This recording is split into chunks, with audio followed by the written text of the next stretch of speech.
하나님 감사합니다. 저희들을 사랑하셔서 말씀 앞에 서게 하시니 감사합니다. 오늘 말씀을 들을 때 십자가에 고난당하신 주님, 그 고난으로 인해서 우리가 살아난 그 사랑이 체험되는 은혜의 시간이 되게 하옵소서. 하나님, 내 말씀이 되게 하시고 들을 때에 아멘하여 응답의 시간이 되게 하여 주시옵소서. 우리 구주 예수 그리스도의 이름으로 기도합니다. 아멘. 사무엘하 24장을 쭉 읽어보시면 참으로 많은 내용이 담겨 있습니다. 이것을 설교를 하려고 하면 여러 번, 또 여러 방향으로 설교할 수 있다라고 하는 것을 생각해 보았습니다. 오늘은 많은 방향성, 많은 내용 중에 한 가지에 초점을 맞춰서 말씀을 들으려고 합니다. 그 말씀의 제목은 제단을 쌓으라 라고 하는 제목으로 말씀을 드리려고 합니다. 사무엘하 24장과 똑같은 내용이 역대하 21장에 보면 똑같이 내용이 나와 있습니다.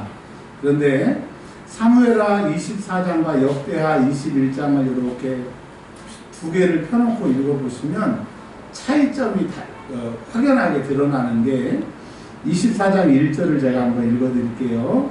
사무엘하 24장 1절입니다. 역대하 21장하고 내용이 똑같은데 다른 부분이 있어요. 자, 사무엘하 24장 1절, 여호와께서 다시 이스라엘을 향하여 진노하사 그들을 치시려고 다윗을 격동시키사 가서 이스라엘과 유다의 인구를 조사하라 하시니라. 사무엘하 24장 1절에는 하나님께서 다윗의 마음을 격동시켜서 인구 조사를 하라고 하셨습니다. 근데 역대상 21장 1절에 보면 사단이 일어나 이스라엘을 대적하고 다윗을 충동하여 이스라엘을 계수하게 하니라. 아멘. 여러분, 여기서 우리가 생각해야 될 것이 뭐냐면 이것을 인정하지 않은 사람도 있고 인정하는 사람도 있고, 사람들이 인정하든 인정하지 않든 중요한 것은 우리는 우리가 생각의 주인이 나고 생각이 시키는 대로 내가 움직인다고 생각하지만 오늘 성경은 나의 주인이 둘이라고 하는 것을 얘기를 해주고 있습니다. 뭐냐고 하면 사무엘하 24장에는 다윗을 격동시키시는 분이 하나님이시고, 또 역대하 21장 1절에는 다윗을 충동하는 세력이 있으니 그것이 사단이라고 합니다. 그런데 24장 1절 사무엘하 24장에 하나님께서 다윗의 생각을 움직이시는 것을 격동이라고 하는 단어를 썼고요. 역대상 21장에 사단이 우리 생각을 움직일 때 충동이라고 하는 단어를 썼습니다. 여러분 놀랍지 않으세요? 우리가 어떤 생각을 할 때 갑자기 충동적으로 드는 생각은 사단의 생각일 수 있다 이거예요. 그리고 사무엘하 24장에 보면 격동이라고 하는 것은 막 그냥 그 하고 싶은 마음, 충동, 마음이 그냥 며칠 동안 계속되고 안 하면 안 될 수 있도록 하는 것을 격동이라고 했다고 하는 것을 힌트로 가지고 오늘 말씀에 출발하려고 합니다. 그러니까 처음으로 드리고 싶은 말씀은 내 생각이 아니고 내 생각이 하나님 생각일 수 있고 사단이 내 마음을 충동하는 생각일 수 있다라고 하는 겁니다. 그래서 교회에서 회의를 할 때, 교회 일을 할 때 나름 열심히 하나님을 섬긴다고 말하고 행동하는데 어떤 사람은 자기 생각인 줄 알았더니 사단의 충동으로 그런 일을 하게 되는 사단의 세력이 있고, 또 하나님께서 다윗의 마음을 격동시키는 것처럼 다윗의 생각인 줄 알았는데 하나님이 그 마음을 주장하신다고 하는 것을 여러분 꼭 기억하시길 바랍니다. 그러니까 여러분, 생각은요 나의 주인이에요. 내가 생각하는 대로 우리가 따라갈 수밖에 없어요. 된다라고 하면 되는 방향으로 갈 것이고요, 안 된다라고 하면 안 되는 방향으로 갈 수밖에 없다라고 하는 겁니다. 오늘 이미 마음속에 예배드리러 올 때 은혜 받기로 작정하고 은혜를 사모한 사람은 은혜 받게 돼요. 그런데 피곤하고 힘들고 여러 가지 내 마음을 뺏겨서 은혜의 마음을 도둑질 당한 사람들은 지금 여기 있는 게 지옥이고 은혜 받을 수 없다라고 하는 겁니다. 그러니까 내가 히어앤 나우 여기 지금 내가 있는 것보다 더 중요한 것은 내 생각을 어떻게 내어주느냐, 누구에게 내어주느냐, 내 생각을 어떻게 붙잡고 있느냐가 중요하다. 여러분, 저와 여러분들이 꼭 하나님에게 내 생각을 내어주는, 하나님에게 내 생각이 붙들리는 사람들이 되시기를 주의 이름으로 축원합니다. 아멘. 그런데 사무엘 하의 내용을 보시면 다윗이 이미 이제 사울을 이어서 남과 북을 통일하고 통일 왕국의 왕이 되어서 이제 다윗은 어디로 가든지 승리하고 백성들은 그를 존경하고 군인들은 많아지고 부족함이 없는 그때에 문제가 생기게 된다고 하는 겁니다. 신앙생활 잘하던 분도요, 전도사 때 신앙생활 잘하던 분도 목사가 되면 목사 일을 하지만 하나님을 떠나는 사람들이 많이 있어요. 안수 집사님 때는 그렇게 충성하던 사람들이 장로가 딱 되는 순간에 교회의 장로지만 하나님의 적군이 되는 사람들이 너무너무 많아요. 그리고 어렵고 힘들었을 때는 신앙생활 그렇게 열심히 하더니 시험에 붙고 진학하고 승진하고 재산이 늘어나면 하나님을 떠나는 사람들이 너무 많다라고 합니다. 오늘 얘기는 다윗의 이야기이기도 하지만 우리들의 이야기예요. 여러분, 우리가 못 나가고 힘들고 어려울 때는 하나님 떠나기가 어려워요. 왜? 이끌 놓으면 죽으니까.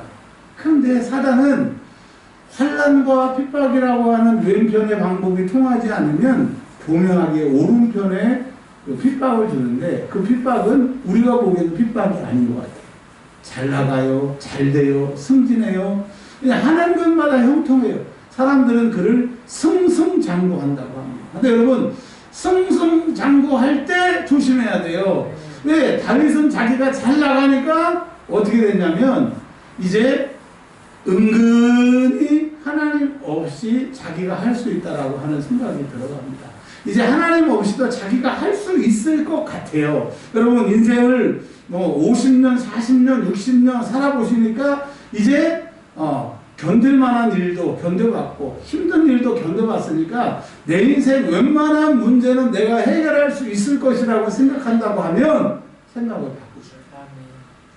여러분, 오늘 다윗이 힘들고 어려웠을 때 아두람굴이나 그냥 그 수많은 곳에 엔게디 황무지나 수많은 곳에 도망갈 때는 오직 하나님, 오직 주여 나를 불쌍히 여겨달라고 그는 기도했어요.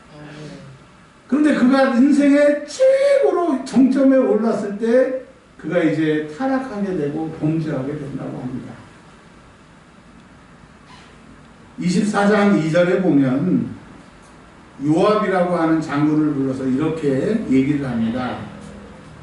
단에서부터 브엘세바, 즉 이스라엘이라고 하는 나라를 관용적으로 제일 북쪽 단, 제일 남쪽 브엘세바, 그래서 이것을 합쳐서 이스라엘인데 너는 이스라엘 전체를 돌아다니면서 인구를 조사하라고 다윗이 명령을 내립니다. 그 인구 조사라고 하는 것은 백성의 숫자를 세워오라고 하는 거예요. 근데 여러분, 민수기에 보면 하나님께서 1차 인구 조사를 하실 때 60만 3,350명을 카운트했고 두 번째 인구 조사를 할 때 60만 1,750명인가요? 이 사람들을 카운트하게 하셨어요. 숫자를 세게 하셨어요. 그러면 하나님이 민수기에는 숫자를 세게, 그것도 두 번이나 숫자를 세게 하셨는데 왜 다윗 왕이 인구를 숫자를 셀 때 하나님이 그걸 범죄라고 얘기를 하셨느냐? 여러분, 이 사무엘하 24장을요 10번, 20번, 30번, 100번 읽어보세요. 이 번역본으로는 어려워요. 다른 성경을 보시면 힌트들이 너무 많이 있어서 제가 다른 성경을 참고해서 말씀을 드릴게요. 이 해답이 몇 절에 있냐면 3절에 있습니다. 3절에 그리고 10절에 해답이 있습니다. 왜 인구 조사를 한 것이 하나님 앞에 죄를 범한 것이냐, 왜 자, 3절을 제가 읽어드릴게요. 요압이 왕께 아뢰되 이 백성이 얼마든지 왕의 하나님 여호와께서 100배나 더하게 하사 내 주 왕의 눈으로 보게 하시기를 원하나이다. 그런데 내 주 왕은 어찌하여 이런 일을 기뻐하시나이까 하되. 자, 이 성경을요, 이 말씀을 현대어 성경에서는 이렇게 번역하고 있습니다. 그러자 요압이 항의하고 나섰다. 임금님의 하나님 여호와께서 이 백성을 번창하게 도와주셔서 이 백성이 지금보다 100배나 더 많아지기를 원합니다. 임금님의 살아신 전에 그런 일이 이루어졌으면 좋겠습니다. 그러나 나의 주 임금님이시여, 지금 무엇 때문에 그런 일을 하시렵니까? 전쟁이 언제 우리 군대의 수가 많고 적음에 따라 결정되었습니까? 그러니까 다른 성경에서는 요압이 다윗 왕이시여, 우리가 언제 숫자가 많아서 전쟁에 이긴 적이 있습니까? 어디 무기가 많아서 이긴 적이 있습니까? 왜 수를 세려고 하십니까? 라고 하는 것이 힌트고요. 10절에 24장 10절에 다윗이 백성을 조사한 후에 그의 마음에 자책하고 마음이 여호와께 아뢰되 내가 이 일을 행함으로 큰 죄를 범하였나이다. 다윗이 자기가 인구 조사한 게 죄라고 나중에 고백을 해요. 그리고 요압 장군이 왜 인구 숫자를 조사하려고 합니까? 라고 말려요. 왜 그러냐 하면 다윗이 옛날에는 자기의 숫자를 보지 않고 자기의 연약함을 보지 않고 그의 관점은 하나님에게 있었어요. 하나님이 어떤 상황에도 나를 도우셨고, 내가 양치기로 시작해서 이 큰 나라의 왕이 된 것은 하나님의 도우심이에요. 내가 왕이 돼서 수많은 나라를 지금 사무엘 하에 보시면 수많은 나라를 지금 다 물리치는 기록들이 나오거든요. 내가 이것을 보니까 하나님이 도와주셨다. 그러니까 다윗은 하나님이 하셨다라고 고백을 했는데, 이제 인구를 조사해 보니까 북쪽이 80만, 남쪽이 50만, 그러니까 130만 아닙니까? 민수기 때 모세 밑에 있었던 인구들이 남자만 60만 3천 명이었거든요. 60만 3,350명. 그러니까 2배도 더 넘게 숫자가 많아진 거예요. 이건 여자 노인들 숫자 빼고요, 아이들 숫자 빼고 남자만. 근데 오늘 성경에서는 전쟁에 나갈 만한 사람이라서 20세 이상을 말하는 거예요. 이스라엘의 20세 이상이 130만이라고 됐다는 이 놀라운 수를 지금 자기가 카운트하고, 이야, 이제 나는 군인들이 많아, 백성들이 많아, 세금이 많이 들어오겠지. 이제 나의 소망, 나의 희망, 나의 삶의 존재, 나의 미래에 나를 지켜주실 것은 하나님이 아니라, 하나님을 버린 건 아니지만, 그래, 내가 이렇게 숫자가 많아, 군인이 많아, 생각의 딴주머니, 행동의 딴주머니, 하나님 말고 차선의 책을 준비했다라고 합니다. 여러분, 신앙은 뭐냐? 믿음이 좋다라고 하는 건 뭐냐? 차선을 없애고 오직 하나밖에 없는 하나님께 몰입하는 것이고 올인하는 것이 신앙이라고. 그러니까 하나님이, 야, 네가 언제부터 차선책을 선택했냐 이놈아, 그게 죄다. 여러분, 하나님을 섬기는 우리가 하나님도 섬기고, 아이고 늙어서는 집도 있어야 돼, 통장도 있어야 돼, 저축도 있어야 돼, 없어야 된다는 말은 아닙니다. 선교하고 돌아와서 선교사님들의 그 비참한 삶을 보면 100번이고 그런 생각이 들어요. 근데 여러분, 우리 마음 중심에 하나님 말고 다른 차선책을 버리라고 말씀하시는 거예요. 왜 그렇게 신앙생활 잘했던 사람들이 대학원에 진학하고 취업하고 통장에 잔고가 쌓이게 되면 하나님 없이도 살 수 있는 거죠. 아니면 잠시 쉬었다가 하나님께 돌아오는 것처럼 그런 건방을 떠는지 모르겠습니다. 여러분, 우리가 인생을 살면 살수록 느끼는 것이 하나님 앞에서는 입 조심해, 하나님 앞에서 말 조심해야 되겠다. 그런 것을 우리가 느끼잖아요. 그래서 그걸 철든다고 하잖아요. 젊은 사람들, 아니면 나이가 들어서도 자기가 가지고 있는 것 때문에 하나님을 버리는 사람들에 대한 책망의 말씀이 여기 있는 거예요. 여러분, 작년보다 월급이 올랐습니까? 작년보다 살만해졌습니까? 작년보다 내가 지혜를 줬습니까? 그때가 우리 인생의 위기라고 하는 겁니다. 여러분, 내가 옛날보다 나아졌을 때 오늘 정신 바짝 차리고 하나님 말고는 없다라고 하는 것을 오늘 고백하기를 하나님이 원하시는 거예요. 자, 다윗이 이제 범죄를 했는데 어떻게 수습을 해야 될지를 몰라요.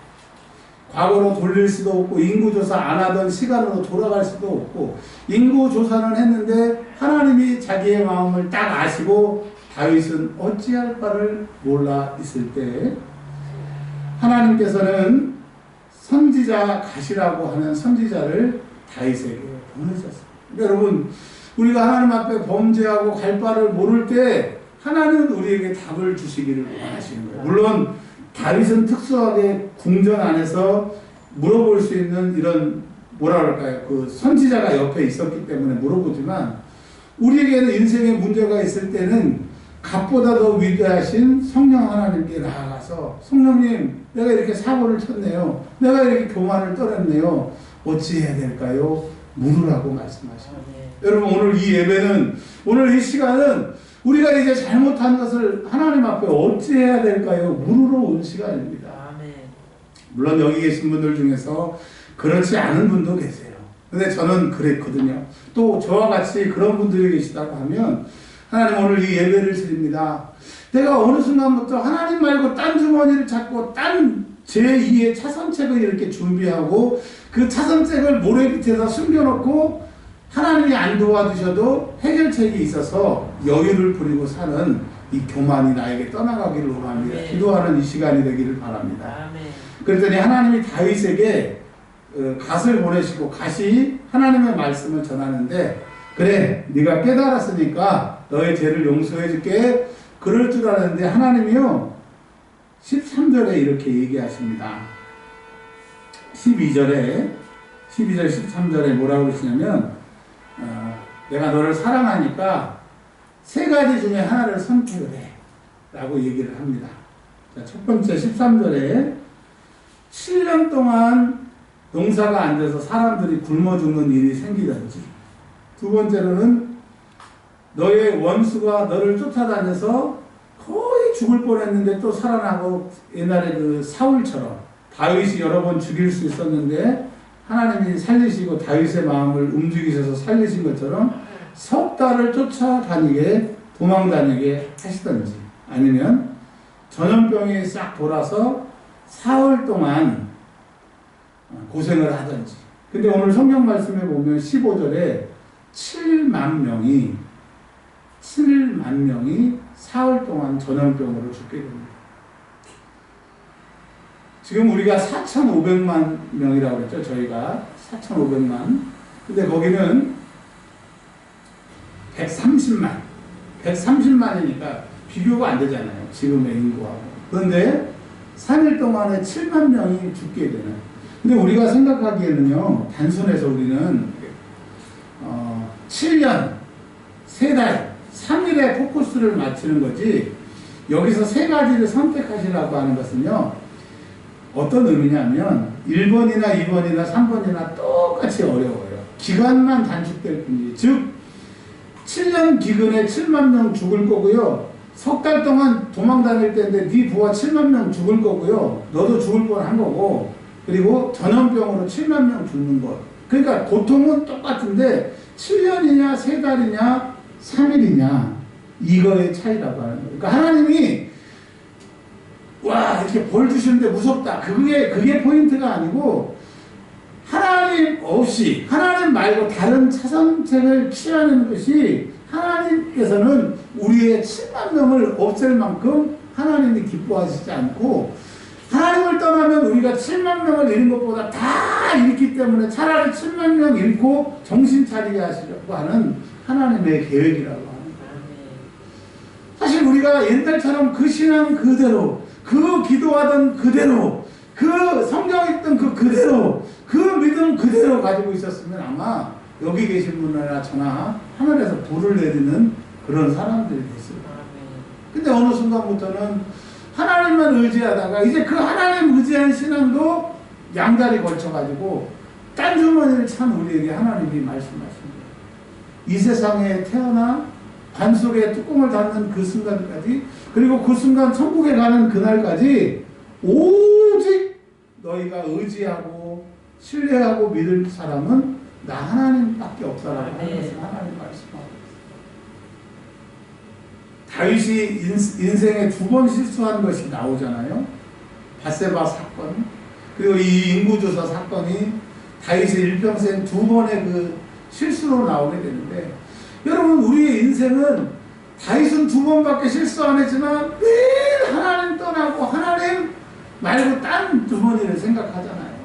없을 때는 하나님 원망하고 하나님 도와달라고 그러고, 나도 모르게 일이 풀려가지고 내가 원하는 자리에 있으면 안면 싹 바꾸잖아요. 내가 언제 그랬냐.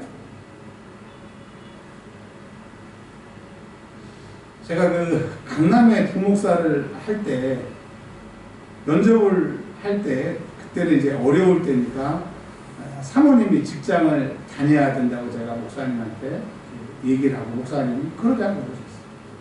그리고 이제 이 교회에 사임하고 그 교회에 인사하러 간 밤에 사모님 언제 직장 관두냐고 목사님이 그러시더라고요. 제가 아주 충격을 받았어요. 아, 그렇구나. 여러분, 사람의 가면, 사람의 강투, 그런 거에 속지 마시고요. 그 누구도 지켜준다, 밀어준다, 여러분 믿지 마세요.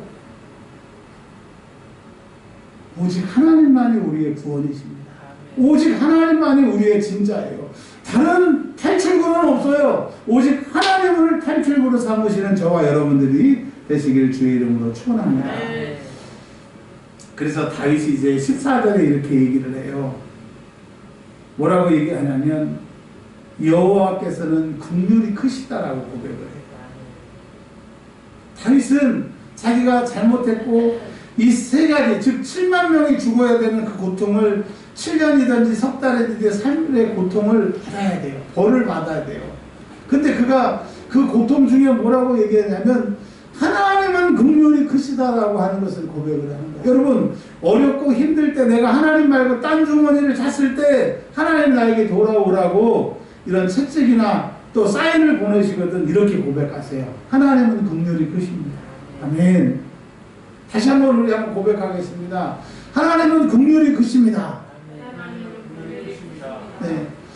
내가 어떠한 고통과 어떤 어려움이 있을지라도 하나님을 원망하지 말고 하나님 앞에 이 고백하는 것을 하나님이 기뻐하시는 거예요. 그래서 뭐라고 얘기하냐면, 기왕 내가 벌 받을 거 사람들한테 망신당하지 말고 하나님한테 내가 매를 맞겠다. 하나님이 나에게 혼내주시더라도 내가 하나님 앞에 매를 맞겠다. 이렇게 고백을 하는 거예요. 여러분, 지금 내 인생에 너무 이 다윗왕처럼 전염병이든지 기근이든지 적에게 쫓기든지 그런 감당할 수 없는 어려움이 우리에게 있거든. 하나님, 사람에게 내가 수치를 당치 않게 하시고, 하나님, 내가 하나님 앞에 잘못했으니까 하나님이 나에게 직접 혼내시든지 말씀해 주시든지, 그리고 하나님 긍휼하신 하나님 것을 믿어 이 기도하기를 원하신다고 하는 겁니다. 자, 여러분 이제 15절에 보면요, 여호와께서 그 아침부터 정하신 때까지 전염병을 이스라엘에게 내리시나니, 여기 보면 정하신 때라고 하는 것이 있어요. 정하신 때. 하나님, 내가 하나님 앞에 잘못했는데 지금 너무 힘들어요.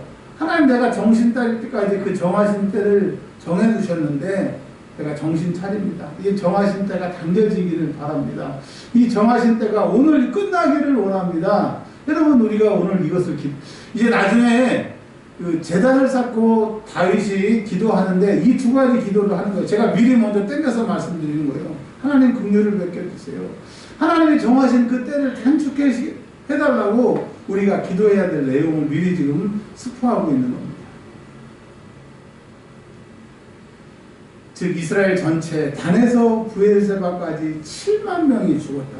7만 명. 여러분, 지금 내가 내 삶에 경제적인 7만 명이 죽어가고 있지 않습니까? 인간관계에 7만 명이 떠나가고 있지 않습니까? 내 육체의 질병으로 인해서 이 나이들과 여러 가지로 인하여서 7만 명이 죽어가는 그런 연약함이 우리에게 있지 않습니까?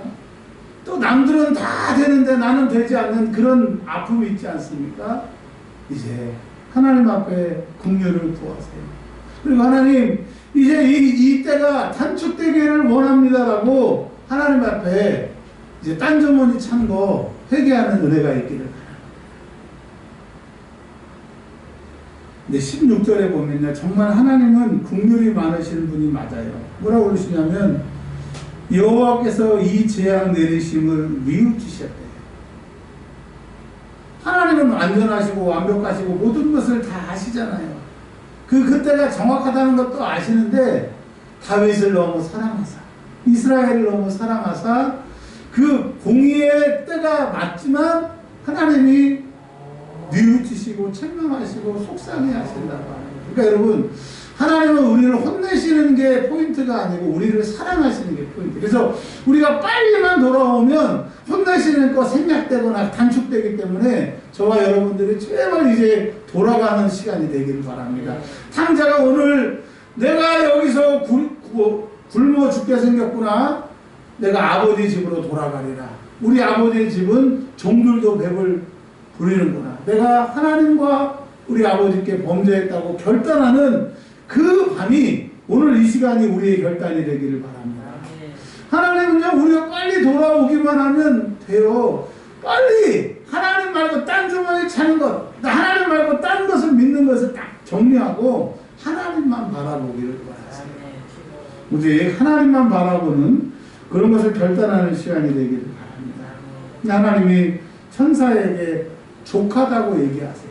아니 그 때가 되지도 않았는데 족하다고 얘기를 하시는 거예요. 왜? 우리를 사랑하십니까? 우리는 더 망했어야 되고 우리는 더 아팠어야 되고 더 비참해야 되고 더 우리가 고통을 당했어야 되는데 그나마 우리가 이 정도인 것은 하나님이 우리를 사랑하시고 더 때리지 못하시는 그 마음 약함 때문인 것을 여러분 기억하시길 바랍니다.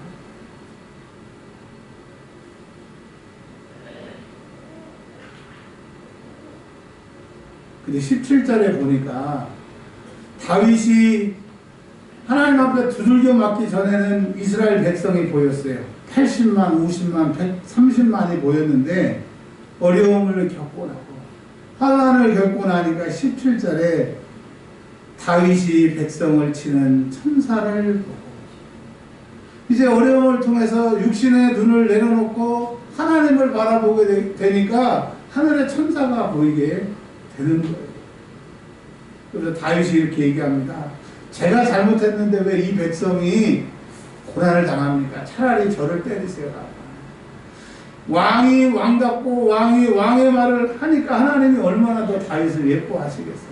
그러니까 여러분, 사람이요, 그 사람이 어떤 사람인지는요, 어려움을 겪어봐야 그 사람의 인격의 깊이, 인격의 넓이가 나타납니다. 평소에는 멋있는 사람인데 어려움을 닥치면 개같이 짐승같이 구는 사람들이 있다라고 하는 것입니다. 그러니까 여러분, 뭘 말씀드리는 거예요? 우리가 이제 하나님께로 돌아옴으로 하나님만 의지함으로 신앙인 다운 언행, 신앙인 다운 그런 멋있는 사람들이 되시기를 바랍니다.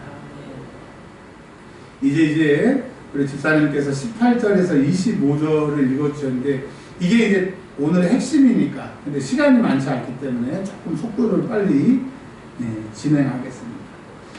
하나님이 다시 한번 갓을 보내서 해답을 가르쳐 주세요. 첫 번째 갓이 나타났을 때는 벌을 얘기했는데 두 번째 갓이 나타났을 때는 하나님이 해답을 가르쳐 주세요. 그 사이에 무슨 일이 있었던 거예요? 다윗이 자기가 딴 주머니 찾던 것, 하나님 말고 다른 방법을 강구했던 것을 회개하고 하나님께 자기가 긍휼을 베풀어 달라고 그가 기도했더니 하나님이 바로 갓을 보내셔서 이렇게 말씀하십니다. 18절에 하나님을 위하여 제단을 쌓으라고 합니다. 제단. 어떤 분들이 이렇게 기도하시죠. 하나님 우리 은혜와 평강교회 제단을 축복하시고 제단을 기억하시고 이렇게 기도하시는 분들도 계세요. 그러니까 이 제단이 뭐냐고 하면 제사 드릴 수 있는, 즉 짐승을 태울 수 있는 그런 제단을 말하는 겁니다. 그러니까 불을 지르고 짐승을 태울 수 있는 것을. 그런데 그 제단을 어디다 쌓냐오면 아라우나의 그 마당에, 그러니까 아라우나의 마당에다 제단을 쌓으라고 하는데, 여러분 역대하 21장에 보면 아라우나라고 돼 있지 않아요. 오르난이라고 하는 사람의 이름으로 돼 있어요. 그러면 사무엘하를 읽은 사람은 아라우나고, 역대하 21장을 읽어보시면 오르난이라는 사람이 나오니까 성경은 틀리네. 성경은 뭐 이 사람이 썼고 저 사람이 썼다. 여러분 그렇지 않아요.